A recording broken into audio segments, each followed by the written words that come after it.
भोले बाबा की जय, शंकर भगवान की जय।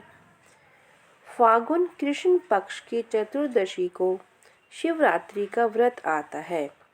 इस दिन शिव जी और पार्वती जी की पूजा करें। रोली, मोली, चावल, पान, सुपारी, लौंग, इलायची, चंदन, दूध, दही, घी, चीनी, शहद, फल फूल, कमलगट्टा, धतूरा, बेलपत्र, प्रसाद, दक्षिणा चढ़ाकर, धूप दीपक जलाकर रात को जागरण करें। तब ब्राह्मण से पूजा पाठ करवाएं। 4 बार आरती करें। शिव जी का भोग लगाकर सबको प्रसाद बांटें। महाशिवरात्रि व्रत की कथा। प्राचीन समय में एक नृशंस बहेलिया था जो नित्य प्रति अनगिनत निरपराध जीवों को मारकर अपने परिवार का पालन पोषण करता था। एक बार पूरे जंगल में विचरण करने पर भी जब उसे कोई शिकार ना मिला तो भूखवश एक तालाब के किनारे बह गया। उसी स्थान पर एक बेल के वृक्ष के नीचे शिवलिंग स्थापित था।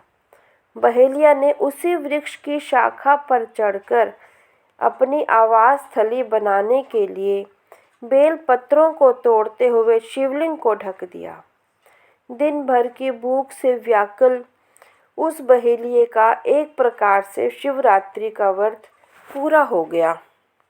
कुछ रात बीत जाने पर एक गर्भवती हिरनी उधर कुलाचे भरती आई।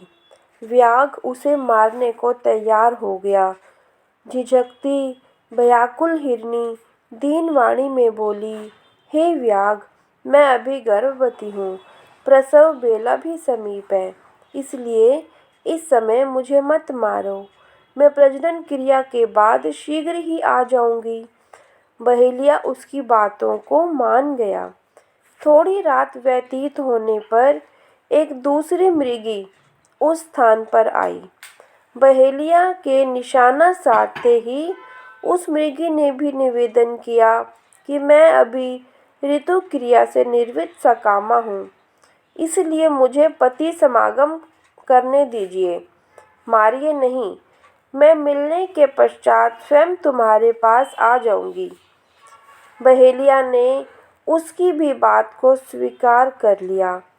रात्रि की तृतीय बेला में एक तीसरी हिरनी छोटे छोटे छोनों को लिए उसी जलाशय में पानी पीने आई। बहेलिया ने उसको भी देखकर धनुष बाण उठा लिया। तब वह हिरनी कातर स्वर में बोली, हे व्याघ्र, मैं इन छोनों को हिरण के संरक्षण में कर आऊं तो तुम मुझे मार डालना। बहेलिया ने दीन वचनों से प्रभावित होकर इसे भी छोड़ दिया। प्रातःकाल के समय एक मांसल बलवान हिरण उसी सरोवर पर आया। बहेलिया ने पुनः अपने स्वभावानुसार शरसंधान करना चाहा।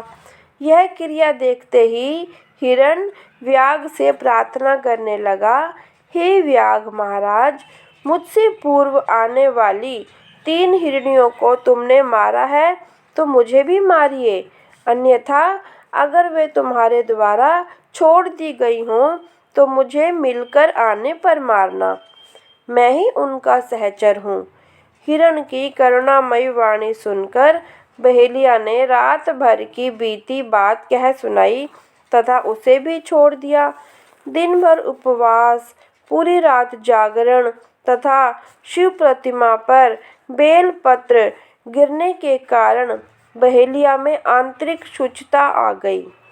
उसका मन निर्दयता से कोमल में ऐसा बदल गया कि हिरण परिवार को लौटने पर भी ना मारने का निश्चय कर लिया।